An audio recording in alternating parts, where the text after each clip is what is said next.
السلام علیکم ناظرین، آج ہم آپ کو ایک اہم بریکنگ نیوز سے آگاہ کر رہے ہیں۔ پرچم کسی بھی ملک کا امتیازی نشان اور اس کی عزت و وقار کی علامت ہوتا ہے۔ ہمارا سرسبز اور سفید پرچم ہمارے ملک کی پہچان ہے۔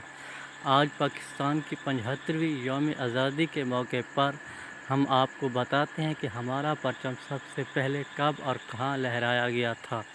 پاکستان کا قومی پرچم سب سے پہلے فرانس کی سرزمین پر 11 اگست سن 1947 کو لہرایا گیا تھا، یعنی یہ واقعہ پاکستان کے قیام سے 3 دن قبل پیش آیا تھا۔ برصغیر کی تقسیم سے قبل متحدہ ہندوستان کی جانب سے 9 سے 17 اگست 1947 کے درمیان چھٹی بین الاقوامی اسکاؤٹ جمہوری میں شرکت کے لیے اسکاؤٹ کا ایک دستہ فرانس کے شہر مائنس گیا ہوا تھا۔ اس دستے کے لیڈر آل انڈیا بوائے اسکاؤٹ ایسوسی ایشن کے سیکرٹری جنرل مسٹر جے تھینٹس تھے۔ ابھی یہ جمہوری جاری تھی کہ 15 اگست 1947 کا دن قریب آ پہنچا۔ یہ وہ دن تھا جب برصغیر کو تقسیم ہونا اور پاکستان اور بھارت کی مملکتوں کو وجود میں آنا تھا۔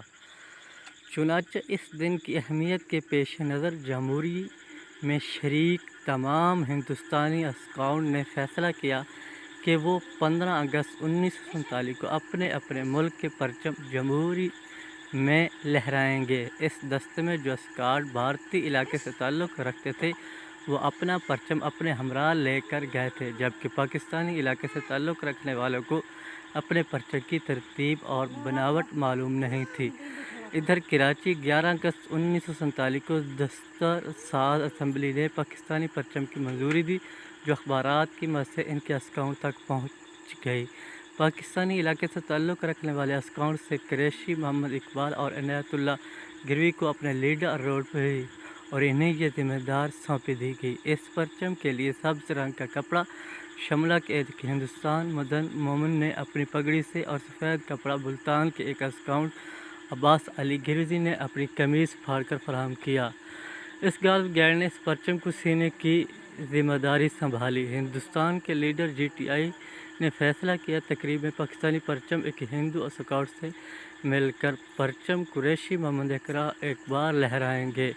چنانچہ 15 اگست 1947 کو صبح 9 بجے یہ تینوں جھنڈے لہرانے کا تاریخی واقعہ پیش آیا۔ پاکستان سے باہر کسی بھی سرزمین پر پاکستانی پرچم لہرایا جانے کی پہلی تقریب تھی۔ ہمارے چینل کو لائک، سبسکرائب اور بیل آئیکن پر کمنٹس کیجیے تاکہ ہماری تمام ویڈیو آپ کو آسانی سے مل سکے۔ شکریہ تھینکس۔